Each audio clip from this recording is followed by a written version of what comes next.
pie brevemente.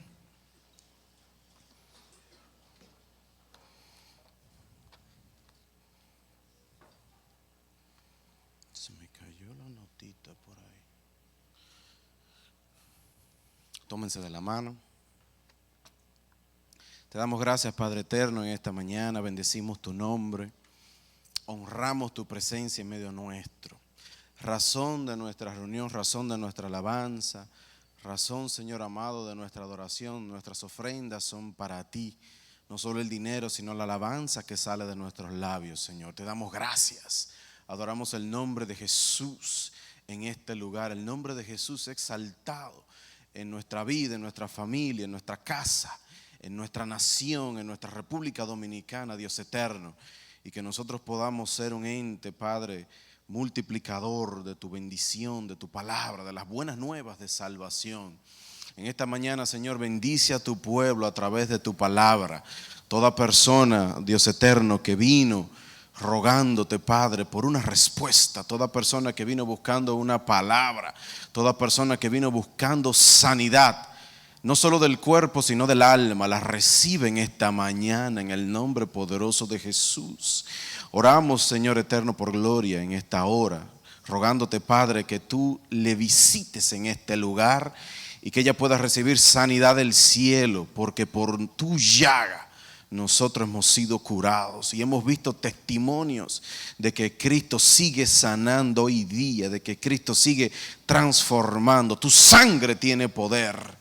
Tu sangre tiene poder para libertar, para sanar y para salvar, Dios eterno. Gracias te damos, Dios amado.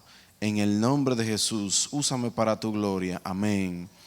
Amén. Gloria a Dios. Pueden sentarse. Aleluya. Eso es lo fuerte al Señor. Amén. Más que un honor estar con ustedes en esta mañana, dando gracias a Dios, el privilegio que el Señor nos concede. Y nuestro pastor de hablarles a ustedes en esta preciosa mañana, calurosa, pero damos gracias a Dios por ella. Vamos al libro de Gálatas, al capítulo 2. El domingo pasado estuvimos hablando en Gálatas, hoy vamos a continuar en él, pero un poco más atrás. Y en esta mañana, yo no le llamaría esto casi una prédica, es casi un repaso de un interesante hecho, de un conflicto, vamos a decirlo de esta manera, que nos va a servir de edificación a nuestras vidas. Gálatas, capítulo 2, 11. Yo quiero hablarles en esta mañana, cuando el miedo decide por mí. Cuando el miedo decide por mí. Gálatas 2, 11, dice la palabra del Señor. Pero cuando Pedro vino a Antioquía, lo reprendí cara a cara, porque era de condenar, pues antes que llegaran algunos de parte de Jacobo, comía con los gentiles, pero después que llegaron se retraía y se apartaba, porque tenía miedo de los de la circuncisión. Y en su simulación participaban también los otros judíos, de tal manera que aún Bernabé fue también arrastrado por la hipocresía de ellos. 14. Pero cuando vi que no andaban rectamente conforme a la verdad del evangelio, dije a Pedro delante de todos. Un paréntesis, hermanos. Ese Pedro no es un Pedro cualquiera, ese es el apóstol Pedro del que él está hablando. Si tú, siendo judío, vives como los gentiles y no como judío, ¿por qué obligas a los gentiles a judaizar? Nosotros judíos de nacimiento y no pecadores de entre los gentiles, sabiendo que el hombre no es justificado por las obras de la ley, sino por la fe de Jesucristo, nosotros también hemos creído en Jesucristo para ser justificados por la fe de Cristo y no por las obras de la ley. Por cuanto por las obras de la ley nadie será justificado. Y lo voy a dejar hasta ahí en este momento. Antes de comenzar, quiero decirles lo siguiente. A veces se pudiese interpretar que uno está criticando de forma muy negativa los hechos que ocurrieron en la palabra. Yo trato de humildemente siempre considerarme, y exhorto a todo el mundo siempre a considerarse inferior a estos grandes hombres de la palabra del Señor. En ningún momento nada de lo que les voy a compartir en esta mañana tiene que ver con una crítica destructiva hacia la obra del apóstol Pedro, nunca en la vida, sino más bien que es sabio aprender de los errores de los otros.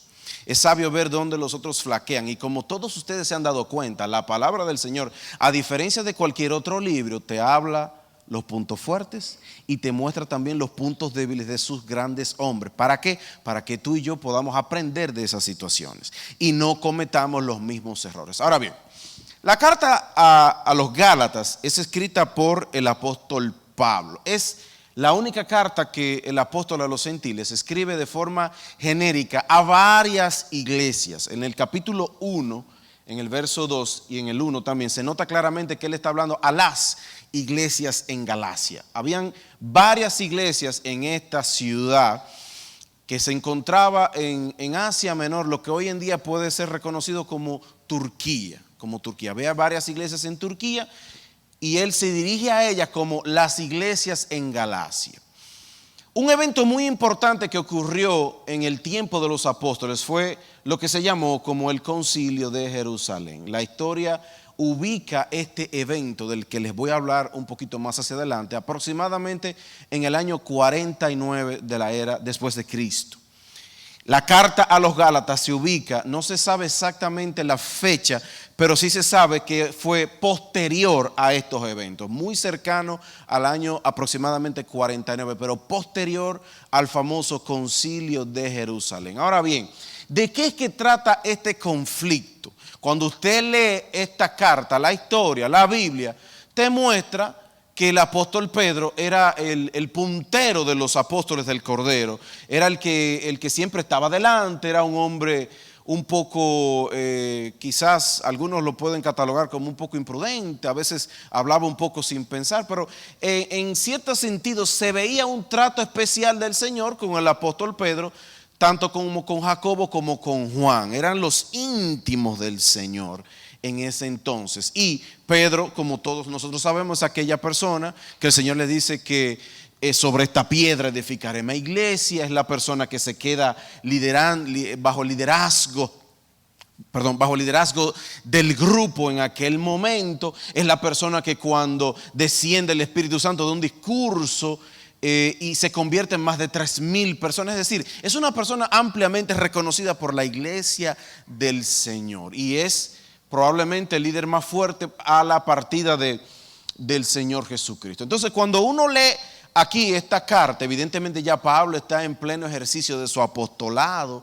Es un hombre que ya ha pagado un alto precio por predicar la palabra. Ya han ocurrido muchas cosas. Es un poco chocante ver que aquí hay una especie de discusión entre los probablemente dos más importantes líderes de la iglesia en aquel entonces. Entonces, ¿cuál es el conflicto que está ocurriendo aquí? Y vamos a tener que entrar un poquito, a navegar un poquito profundo para poder entender qué es lo que está pasando en este momento.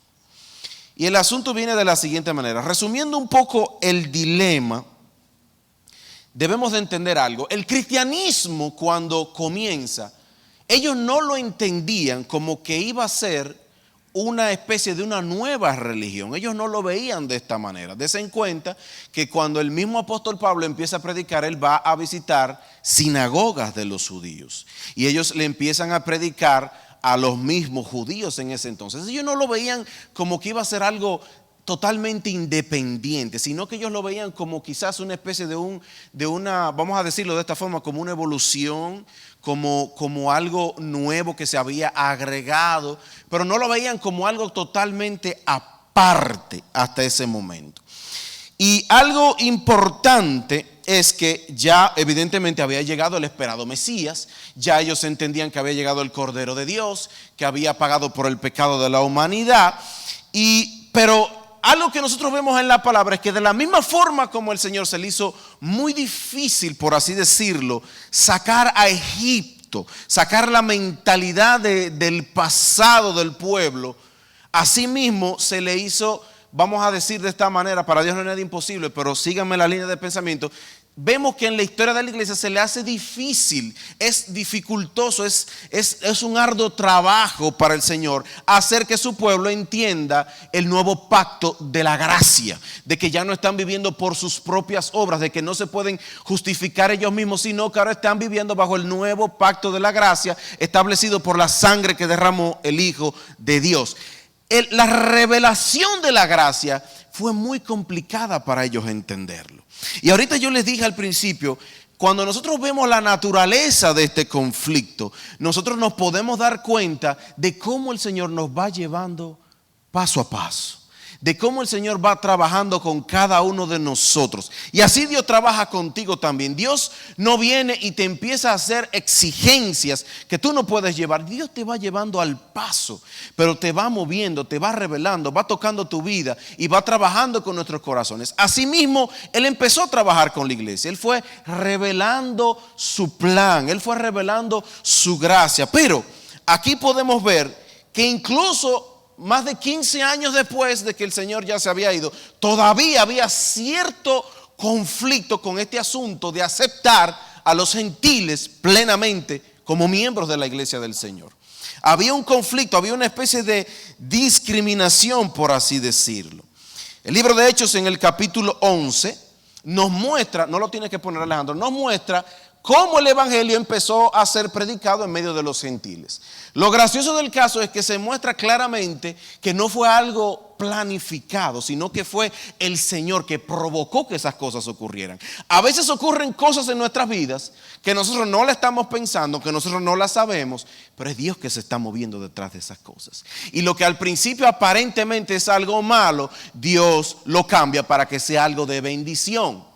El primer mártir de la iglesia se llamaba, como ustedes saben, Esteban. Esteban muere, es sacrificado, es lapidado delante de todo el pueblo por creer en el evangelio del Señor. ¿Y qué ocurre en ese momento? La iglesia se armó, como decimos aquí, un juidero.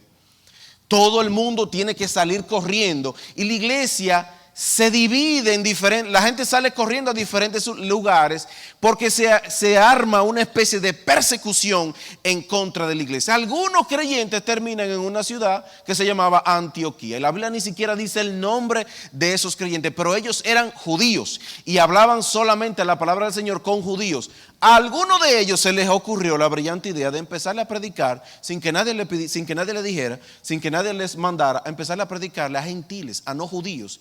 ¿Qué ocurre? La mano del Señor, dice la Biblia en el libro de Hechos, estaba con ellos. Había gracia del Señor y de repente los gentiles empiezan a convertirse. En Antioquía es que se le llama por primera vez cristianos a los seguidores de Cristo. Y ahí comienza a nacer la iglesia.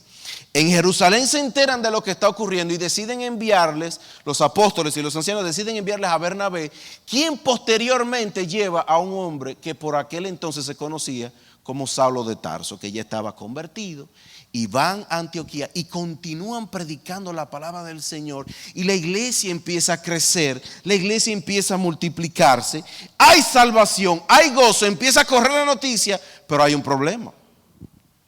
La iglesia está creciendo de una forma que ellos no lo estaban planificando. Está creciendo en medio de personas que no eran judías. Está creciendo en medio de personas que no estaban circuncidadas. Está creciendo en medio de personas que no guardaban la ley, que no iban al templo a hacer sacrificios. Porque dentro de la iglesia, aunque había muchos que habían creído en el Señor, ellos todavía seguían guardando la ley, ellos todavía seguían circuncidándose, ellos todavía seguían haciendo sacrificios. Y tenían una especie de sincretismo entre la ley y entre el Señor. Y ellos se sentían bien hasta ese momento. ¿Qué ocurre? Vaya conmigo, libro de Hechos. Ahora, Hechos capítulo 15. Aquí se empieza a complicar el asunto. La iglesia está creciendo. Pablo y Bernabé están contentos porque la gente se está convirtiendo. ¿Quién no se puede sentir contento de que la obra del Señor esté echando para adelante? Eso es lo que todo el mundo quiere, pero sin embargo, el enemigo siempre sabe cómo meterse. Hechos capítulo 15, verso 1 dice de la siguiente manera: entonces algunos que venían de Judea enseñaban a los hermanos: si no os circuncidáis conforme al rito de Moisés, no podéis ser salvos. Vea qué problema este. Aquí se empieza a complicar la cosa. Se está convirtiendo la gente que no es de Israel. Ellos no lo tenían muy planificado, pero se vio evidentemente que era Dios que estaba metiendo su mano en eso. Pero entonces ellos estaban diciéndole: ok, ustedes se convirtieron, ahora vayan a circuncidarse. Para que ustedes me entiendan un poco, mírenme acá, voy a detener la lectura. Para los israelitas, la circuncisión ya era algo normal. Eso era algo muy cotidiano. Era una costumbre. Desde el 8º día, eso lo cortaban y le daban para adelante. Ahora, yo no sé quiénes de los que están aquí se circuncidaron después de ya cierta edad. Hermano, eso es una pesadilla. Yo quiero que usted analice lo que los judaizantes le estaban diciendo a los nuevos cristianos. Cuando eso, acuérdese que no había anestesia. Quizá un garrotazo era la anestesia. No sé cómo Abraham se circuncidó a los 99 años. Eso es un gran misterio, pero lo hizo. La circuncisión era un terror tal que los hijos de Jacob en una ocasión lo utilizaron para su beneficio.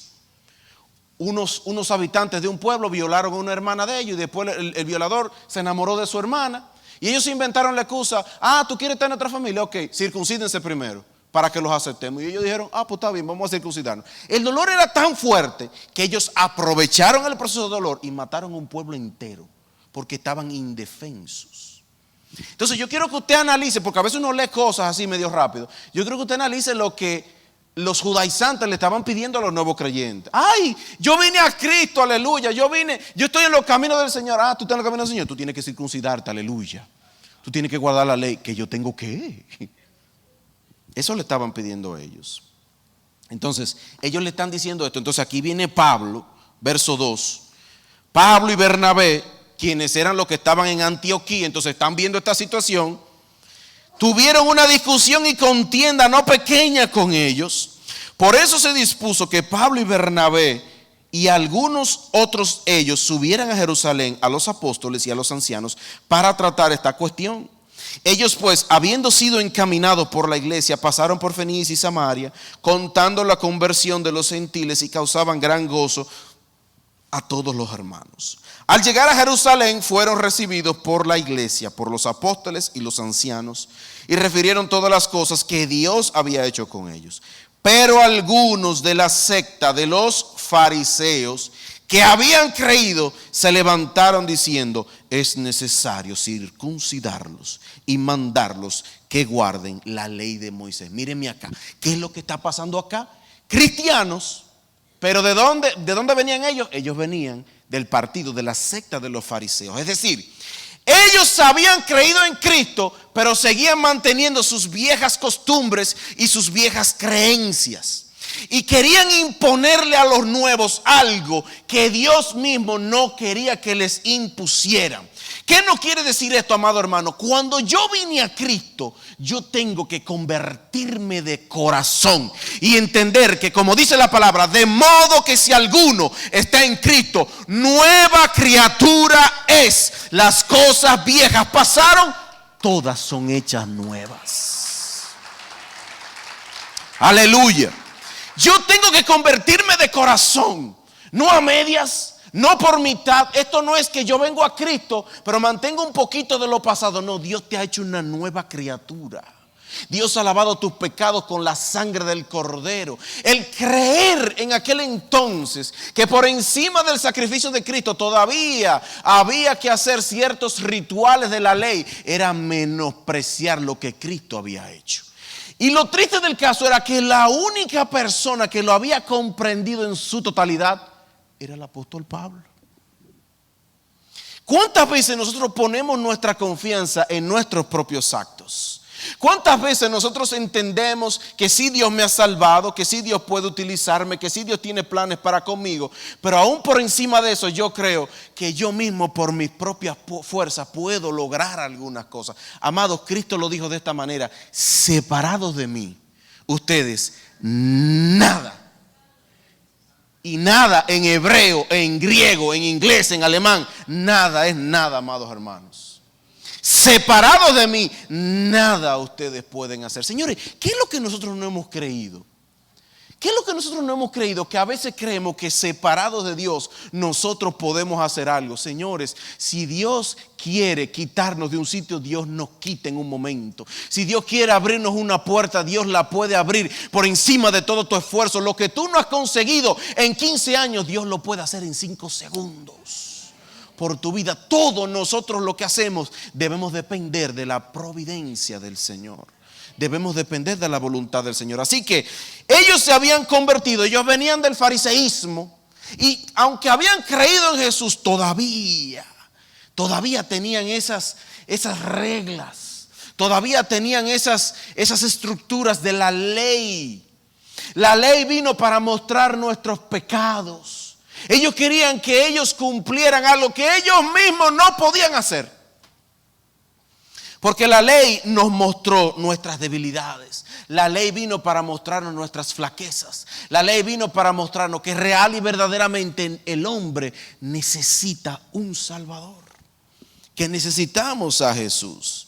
Así que en este mismo capítulo se muestra la decisión que tomaron los apóstoles y los ancianos. El apóstol Pablo y Bernabé llevan el conflicto. Ahí están los fariseos también discutiendo. Sí, hay que creer en Cristo, pero los nuevos, esos que no son judíos, porque ellos todos estaban circuncidados y ya tenían por costumbre guardar la ley y creían en Cristo. Pero ellos decían, ellos también tienen que hacerlo.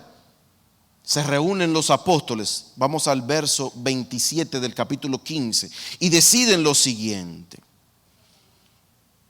Vamos a leer desde el 25, 15-25. Nos ha parecido bien, habiendo llegado a un acuerdo, elegir varones y enviarlos a vosotros con nuestros hermanos, con nuestros amados Bernabé y Pablo, hombres que han expuesto su vida por el nombre de nuestro Señor Jesucristo. Así que enviamos a Judas y a Silas, los cuales también de palabra os harán saber lo mismo. Pues ha parecido bien al Espíritu Santo. ¿A quién? Ha parecido bien al Espíritu Santo y a nosotros no imponeros ninguna carga más que estas cosas necesarias, que os abstengáis de lo sacrificado a ídolos, de sangre, de ahogado y de fornicación. Si os guardáis de estas cosas, bien hacéis. Punto y seguido, pasadla bien. A todos esos nuevos que llegan, Pablo, Bernabé, díganle, guárdense de estas cosas y pásenla bien. Amado, nosotros no tenemos que complicar tanto el evangelio. Yo no tengo que decirle a la gente, tú tienes que dejar tal cosa, tú tienes que hacer esto, tú tienes que... Señores, a ti Cristo te aceptó todo desbaratado y rullido como tú viniste. Así Cristo acepta a todo el mundo y después Él nos va cambiando. Aleluya. A la gente yo no puedo predicarle diciéndole de una forma legalista, tú tienes que hacer esto, tú tienes que hacer otro. La pregunta es, ¿y a ti? ¿Dios te dijo todo eso? ¿O Dios te aceptó con todos tus delitos y pecados? El que le exige a los demás ese legalismo extremo es porque se ha olvidado del lodo cenagoso de donde Dios lo sacó. El que mira por arriba de los ojos, por debajo de los ojos, así a la gente, sintiéndose superior, es porque tiene que repasar un poquito todos los pecados que Dios te ha perdonado. Nadie, a mí me gusta algo que dice Nahum. Nahum dice en tono fuerte, relajando, señores, nadie puede hablar duro. Eso es verdad. Nadie puede hablar con arrogancia de que yo soy muy santo, de que yo soy perfecto. Mi hermano, si usted es algo, es porque el Señor ha tenido misericordia de usted. No es por su propia fuerza. Nosotros no podemos hacer nada sin el Señor. Nadie puede hablar duro, nadie. La Biblia dice, no hay un solo justo, ni siquiera uno. ¿Quién de los que está aquí puede decir, yo nunca le he fallado a Dios? Nadie. ¿Quién de los que está aquí puede decir, la semana pasada yo no hice algo que quizás haya ofendido? Nadie. Diariamente podemos ofender al Señor. Diariamente podemos infringir algunos de sus mandamientos.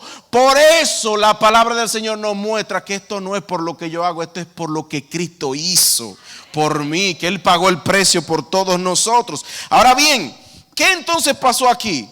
A pesar de que ese es el famoso concilio de Jerusalén, donde se decide eso, entonces la iglesia a partir de ese momento entonces tomó dos bandos. El mismo apóstol Pablo lo explica de esa forma ahí en el libro de Gálatas, en el capítulo 2, verso 7. A Pedro se le ha encomendado el evangelio de la circuncisión y ese se quedó siendo un evangelio nacional, un evangelio para los judíos que le predicaba a ellos mismos. Y el apóstol Pablo se enfocó en un evangelio, en el evangelio de la incircuncisión, en el evangelio de los gentiles, y ya tiene un enfoque más amplio, ya tiene un enfoque internacional. El que sale y hace viajes misioneros es el apóstol Pablo. Nosotros hoy en día estamos aquí porque Dios le reveló el evangelio de los gentiles a un hombre que se llamaba Saulo de Tarso, quien les revela, hay que predicarle a todo el mundo, no solamente a los judíos. Ahora bien, tiempo después de todos estos eventos, entonces caemos en el libro de Gálatas. Ya todo eso ocurrió. Entonces, ¿qué ocurre? El apóstol Pedro en un momento después de todos estos eventos va a visitar la iglesia en Antioquía. Y ellos tenían por costumbre, ustedes recordarán, antes se utilizaba eso en las iglesias, un famoso ágape, que era después de un culto, de una celebración, todo el mundo comía junto. Ellos compartían las comidas. Eso era un ágape, un compartir en amor. Entonces, ¿qué pasaba? Pedro estaba ahí en Antioquía. Antioquía es una ciudad fuera de Israel, llena de gentiles, donde está el apóstol Pablo predicando a la gente que no está circuncidada, que no iba al templo a hacer sacrificios, que no guardaba toda la ley, que no hacía toda esa cosa, sino que creían en Jesucristo como usted y yo. Ahí estaba Pablo feliz con ellos, ahí estaba Bernabé feliz con ellos, y cuando tenían que comer se sentaban todos juntos a comer, incluido el apóstol Pedro mientras estaban con ellos. ¿Qué ocurrió?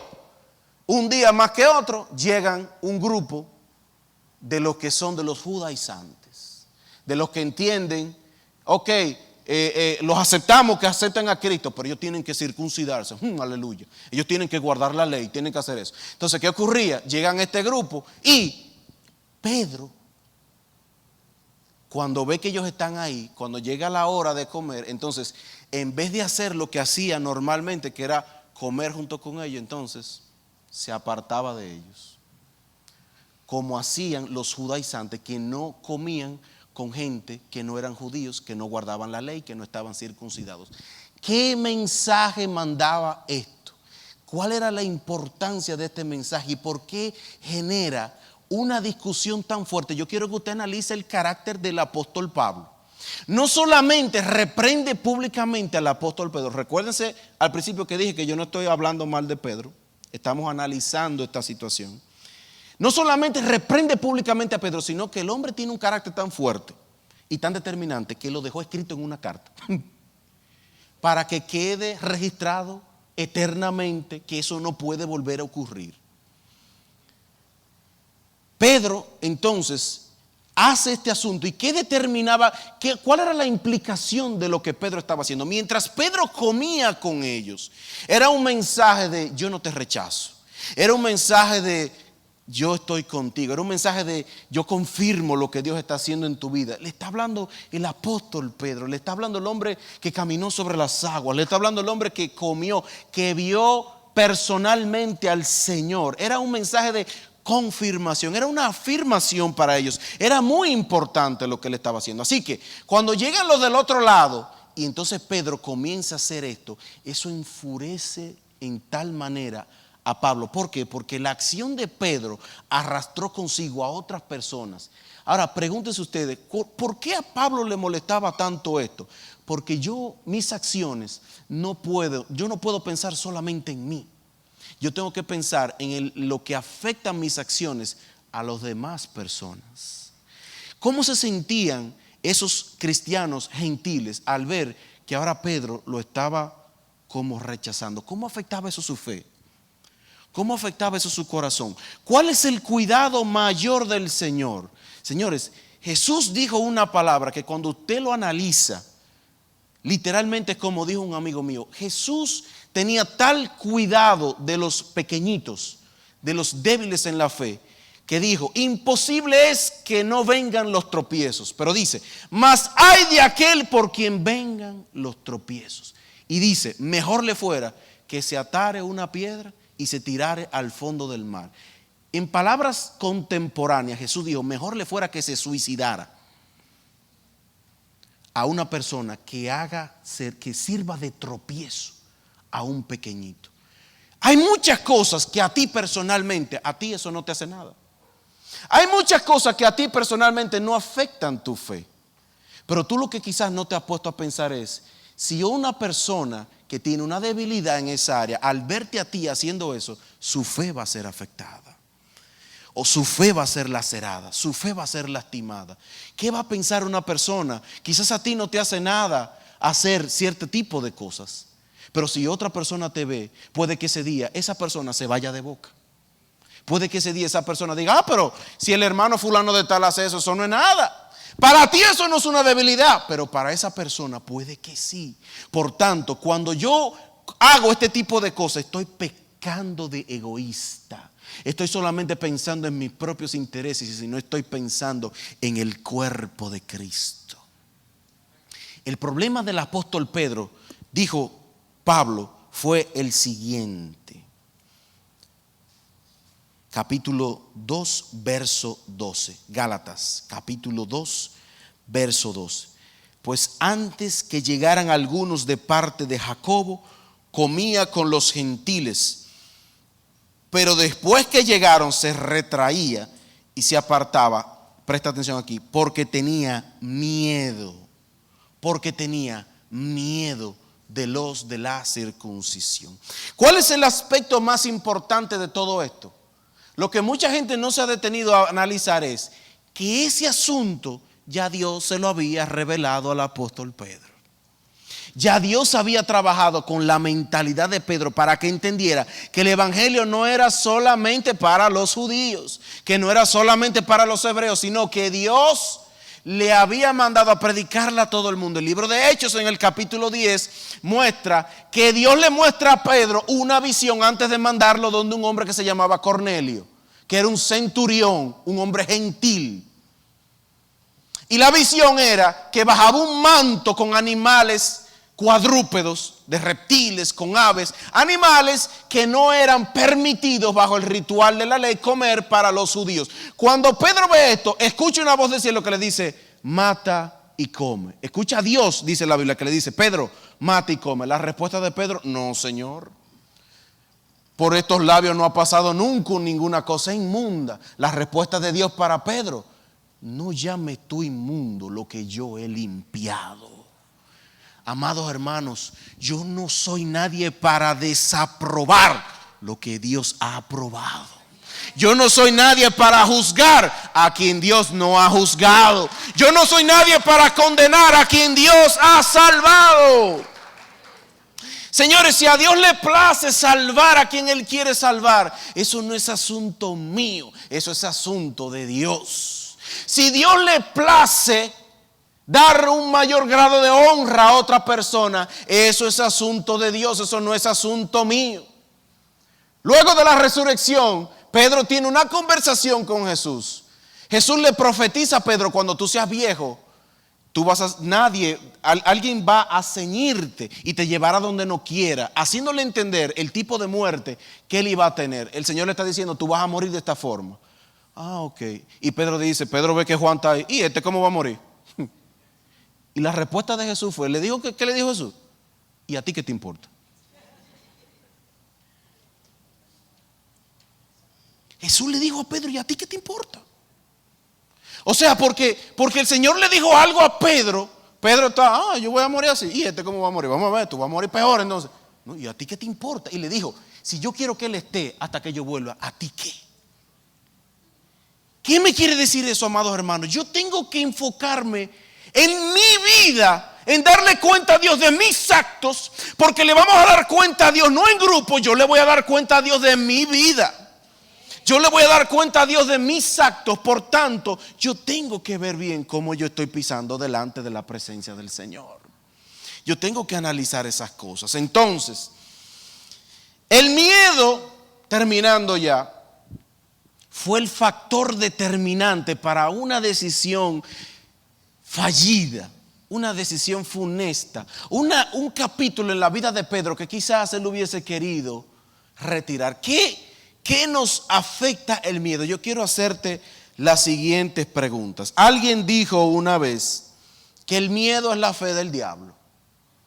Porque la fe es la certeza de lo que se espera y la convicción de lo que no se ve. Cuando nosotros sentimos temor en el sentido espiritual es porque yo estoy creyendo que va a ocurrir algo malo antes de ocurrir. Por eso el miedo es contrario a la fe. El miedo me dice, paralízate. El miedo me dice, haz esto. El miedo busca manejar y manipular nuestras vidas. La fe me empuja a mantenerme firme creyendo en lo que Dios me ha dicho que va a hacer. La fe me mantiene creyendo y viendo hacia donde yo tengo que estar viendo, con los ojos puestos en Jesús, el autor y consumador de la fe. El miedo me dice, me va a ir mal. La fe me dice, todo lo puedo en Cristo que me fortalece. El miedo me aterroriza. La fe me ayuda a dar paso hacia adelante y a no detenerme ante las amenazas del enemigo. Bien es conocido por todos nosotros que el diablo no puede ponerte la mano sin que Dios lo permita. La Biblia dice en el libro de Job que Satanás tenía un problema con Job. Ajá, y así, ¿quién no? Tú lo tienes cercado. Tú tienes que saber que Dios te tiene cercado. Tú tienes que saber que el enemigo no puede tocarte a menos que Dios lo permite. Y si lo permite, algún plan de Dios viene por ahí. Ahora, el enemigo no puede tocarte sin que Dios lo permita, pero sí puede asustarte. Sí puede atemorizarte. Sí puede infundirte mensajes de desaliento. Sí puede infundirte mensajes de terror. Sí puede infundirte la fe del diablo, que es el miedo. Por miedo, el apóstol Pedro siente una presión. ¿Cuántos de ustedes han sentido que el miedo quiere controlar tu vida? Yo quiero preguntarte en esta mañana, ¿cuántas decisiones te ha impedido hacer el temor? Te repito, ¿cuántas decisiones te ha impedido hacer el temor? Yo no hago esto porque tengo miedo de que ocurra lo otro. Yo no hago esto porque entiendo que va a pasar aquello. ¿Cuántas cosas te ha impedido hacer el temor? Y ahora te lo voy a invertir. ¿Cuántas decisiones te ha hecho realizar el temor? Lo inverso. Porque el mismo temor que te impide hacer algunas cosas es el mismo temor que entonces te obliga después a hacer otras. El apóstol Pedro tomó una decisión fundamentada en el temor. No me conviene ya sentarme a comer con esta gente, déjame venir para acá. ¿Por qué? Por el miedo a lo que van a decir esta gente. Por miedo quizás a perder la popularidad. Por miedo quizás a perder el apoyo. Por miedo quizás a que se le iba a armar un rebú, por así decirlo. Por miedo quizás a perder el aprecio. ¿Cuántas veces nosotros hemos estado en diferentes situaciones donde tenemos que hacer cosas para agradar a Dios, pero que lo que estamos haciendo para agradar a Dios va a desagradar a los hombres? ¿Sabes tú que ese fue el gran problema de Saúl? Saúl fue puesto por Dios como rey de Israel, pero Saúl tenía una preocupación muy grande en su vida, era estar bien con el pueblo, porque Saúl se le olvidó que él no ganó las elecciones para ser rey, porque el pueblo lo votó por él. Él ganó las elecciones para ser rey porque Dios lo eligió para que fuera rey. No fue el pueblo que lo puso por rey, fue Dios quien lo puso por rey. No era el pueblo que Saúl tenía que rendirle cuentas, era Dios que Saúl tenía que rendirle cuentas. Pero cuando Dios mandó a Saúl a exterminar a Amalek, el pueblo, él pone por excusa, el pueblo ha perdonado a lo más bonito de las vacas. El pueblo ha perdonado al rey. El pueblo ha hecho esto, aquello, lo otro. Pero el pueblo no eligió a Saúl. Dios eligió a Saúl para que dirigiera el pueblo. Dios es quien te ha puesto a ti donde tú estás. No fue una cuña que tú conseguiste. Dios fue quien te puso donde tú estás, no fueron tus habilidades. Tú podrás decir en esta mañana, pero es que yo soy un genio en esta área. Y yo te voy a decir, ¿y quién te dio esa capacidad mental que tú tienes? Es que yo tengo estos recursos, esas conexiones. ¿Y quién te dio esas conexiones que tú tienes? Es que yo sé cantar muy lindo. Cuando yo canto, desciende la gloria de Dios. ¿Y quién te dio la posición de esas cuerdas vocales para que cuando tú cantes parece que son ángeles? Te la di yo, te la dio el pastor, te la dio la iglesia, te la puso Dios. Y Dios nos da los dones y talentos para su alabanza, para su gloria. Los recursos que tú tienes no son tuyos, son de Dios. Tu familia no es tuya, tu familia es de Dios. Donde Dios te puso no es para tu propio beneficio, es para la gloria de Dios. Ese fue el gran problema de Saúl. Permitió que el miedo lo llevara a tomar decisiones equivocadas. Lo mismo que ocurrió aquí con Pedro. Ay, ¿qué van a decir esta gente ahora cuando me vean comiendo con esta gente? No. Me conviene más echarme para... Nada más había un problemita. ¿Saben ustedes cuál era el problemita? Que ahí estaba Pablo. Y cuando Pablo vio eso, dicen que Pablo no era de aspecto físico muy fuerte, parece que era un poco bajito. Pero a veces, ustedes han visto los perritos chihuahuas, no hay una cosa más guapa que un perrito chihuahua. ¿Ustedes creen que eso va a devorar? Hay gente que a veces mientras más chiquita más guapa. Parece que Pablo evidentemente tenía un carácter, porque miren, parársele a Pedro y reprenderlo públicamente y después escribirlo, había que tener carácter para hacer una cosa así. Y lo reprende públicamente y dice, porque era digno de condenar, dice el apóstol Pablo, pero está hablando de Pedro. Está hablando de Pedro. Pero Pedro se equivocó. Ya Dios le había mostrado que el evangelio era para todos. Ya Dios le había, si Pedro era el gran apóstol, no era para complacer a la gente. Pedro tenía que decirle a la gente, eso es de Dios. Y aunque a ustedes no les guste, es Dios que está metido detrás de esto. Hay muchas cosas que Dios hace en nuestra vida. Levánteme la mano el que lo entienda, que a nosotros no nos gusta. Pero aunque a nosotros no nos gusta, tenemos que entender que es Dios que está metido en el asunto, que es Dios que nos está moviendo, que es Dios el que nos está cambiando. A veces Dios nos quita hasta amistades que nos duelen. A veces Dios permite grandes decepciones para que tú entiendas que tu confianza, que tu fe no tiene que estar en los hombres, tiene que estar en tu Señor, tienen que estar en tu Dios, el único que nunca te va a fallar. Era difícil la situación de Pedro, era complicada, porque era una presión. Pero la iglesia no se maneja por presiones. La iglesia no se maneja por intereses personales. La iglesia la dirige el Espíritu Santo. Así que a ellos les tocaba creer que Dios estaba detrás del asunto. Termino con 1 de Juan 4:17. Dice la palabra del Señor. 1 de Juan 4:17. Dice el apóstol Juan, en esto se ha perfeccionado el amor en nosotros, para que tengamos confianza en el día del juicio. ¿Para que tengamos qué? O sea, que cuando usted vaya a darle cuenta a Dios, usted esté tranquilo, hermano. Usted no esté asustado. Dios no quiere que usted esté asustado. 365 veces. No dice la Biblia literalmente no temas, pero sí habla de no temer. 365 veces la Biblia habla acerca de no temer. Dios no quiere que su pueblo obedezca por temor. Por eso ese evangelio de predicarle a la gente, arrepiéntete, hijo del diablo, te vas para el infierno. Eso no es así.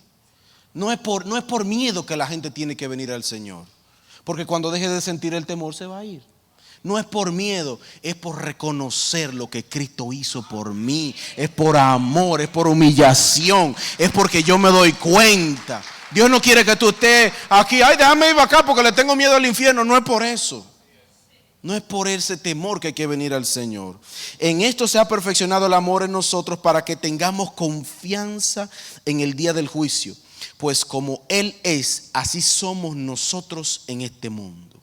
En el amor no hay temor, sino que el perfecto amor echa fuera el temor.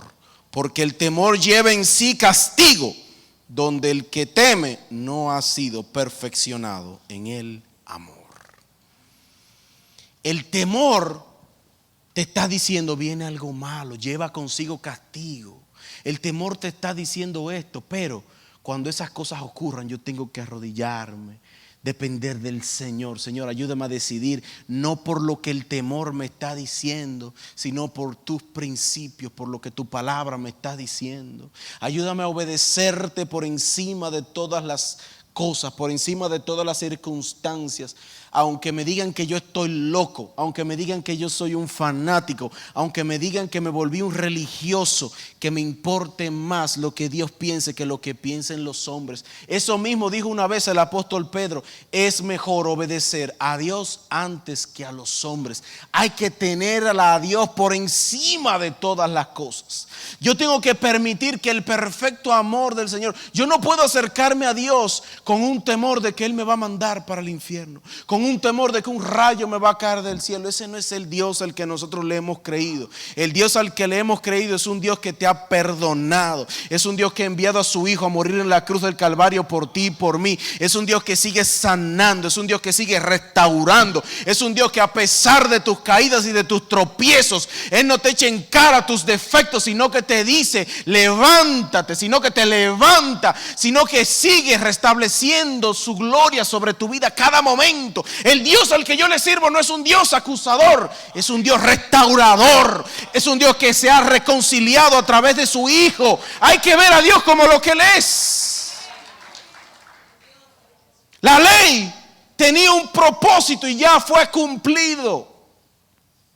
La ley vino para señalar nuestros tropiezos, nuestras imperfecciones.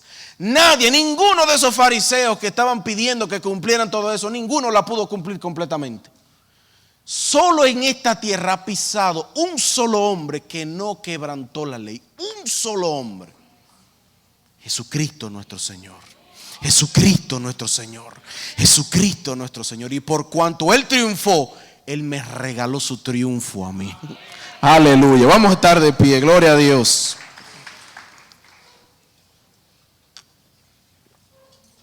Que el temor no decida por nosotros. No decida por nosotros. El temor al que dirán, el temor a lo que va a pasar.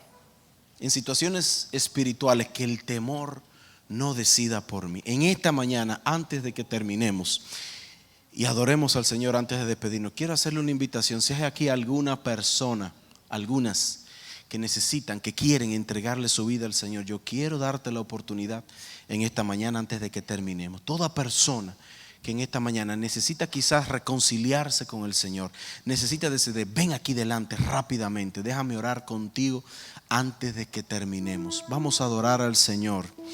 Y yo quiero que todos cierren sus ojos. Yo quiero que todos cierren sus ojos. Vamos a orar. Vamos a orar. Si mientras oramos alguien quiere venir y decirle: Señor, ven, entra a mi corazón, yo quiero pedirte que pases aquí delante. No te vayas en esta mañana. No te vayas en esta mañana sin reconciliarte con tu Señor Jesucristo. Cierren todos sus ojos. Yo sé muy bien que el temor a veces puede llenarnos de ansiedad, de incertidumbre. Pero por eso el Señor nos ha dicho: no temas, porque yo estoy contigo. ¿Por qué no de temer? ¿Por quién está conmigo? ¿Por qué no de temer? Por lo que Él hizo por mí. Miren, en nuestra mente hay diariamente un campo de batalla. Y no cometas el grave error de creer que tu batalla es única.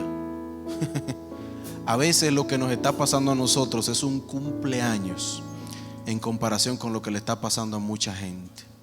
No obstante, cada quien lleva su propia lucha. Jesús dijo: toma tu cruz. Toma tu cruz. Cada quien tiene una cruz. A veces hay gente que ve a otras personas y dice: ¿y cuál será el problema de este? Este tiene dinero, su familia está todo bien. Tú no sabes. Tú no sabes las luchas, los complejos, los retos que diariamente, las ansiedades. Pero de lo que sí me he dado cuenta es de lo siguiente: cada vez que he sentido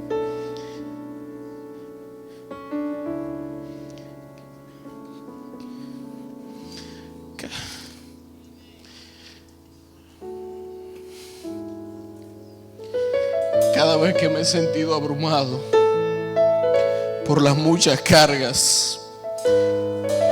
Miren, yo no he visto paralíticos delante de mí. Yo no he visto un ciego sanarse, pero yo veo un milagro cada vez que me siento abrumado y me arrodillo ante el trono de la gracia.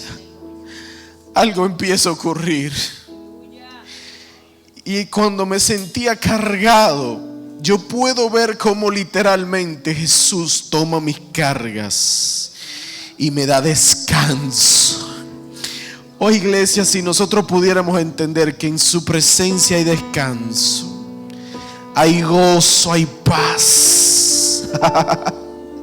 Que cuando nos derribamos en la presencia del Señor, somos invisibles ante la presencia del enemigo. Aleluya. Aleluya, aleluya, aleluya. Iglesia, el Señor quiere que todos nosotros estemos confiados. El Señor quiere que su iglesia esté tranquila. El Señor quiere que su iglesia cante el himno de victoria antes de abrirse el mar rojo. Aleluya. El Señor quiere que tú aprendas a creer. Aleluya. Él no te va a quitar a veces la tormenta. Él te va a dar paz en medio de ella. Aleluya. Aleluya. Aún en medio de la escasez, aún en medio del rechazo, aún en medio de las aflicciones, tú vas a ver la luz de tu Señor brillando en medio de ti. Tú vas a ver el Señor reforzándote. Tú vas a ver el Señor dándote nuevas fuerzas. Fuerzas como las del búfalo, para que te levantes, para que resplandezca en el nombre de Jesús. Nadie sale de aquí de la misma manera. Espíritu Santo, a todos.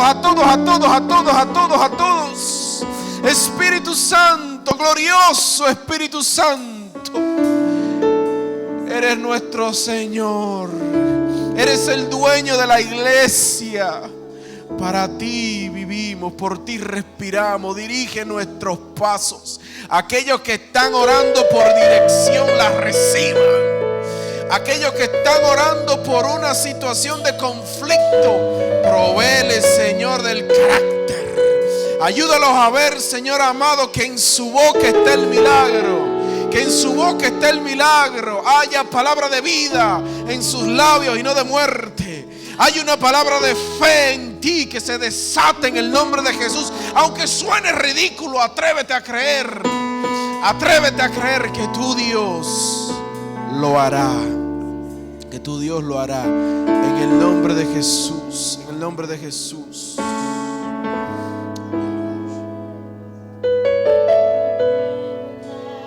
Para ofrecer, nada que te pueda sorprender, solo un corazón quebrantado una y otra vez.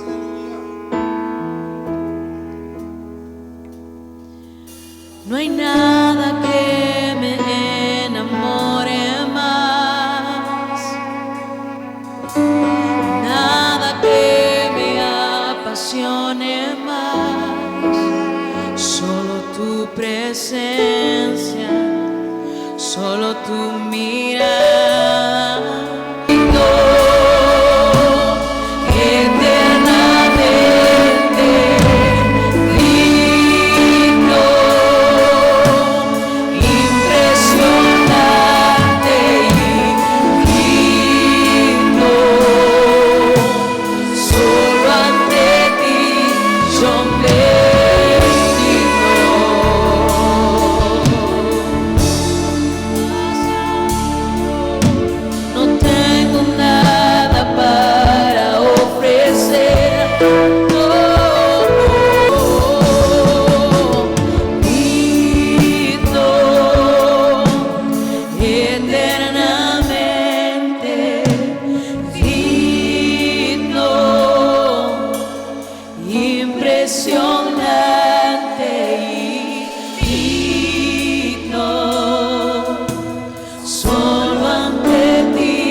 Bendito Jesús, la prueba no nos va a derrumbar.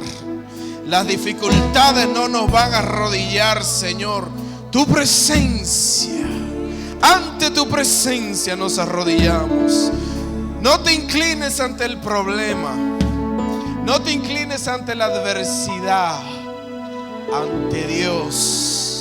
Ante Dios has de inclinarte. A tu Dios has de clamar. Clama a mí. Clama a mí y yo te responderé. Aleluya. Y te mostraré cosas grandes y ocultas que no conoces. Cuando clamamos a ti hay respuesta. Cuando tu iglesia confía en ti, Señor amado, hay respuesta de lo alto. Que descienda tu paz, esa paz que este mundo no puede dar, esa paz que sobrepasa todo entendimiento, sobre todos tus hijos, en el nombre de Jesús. Amén y amén.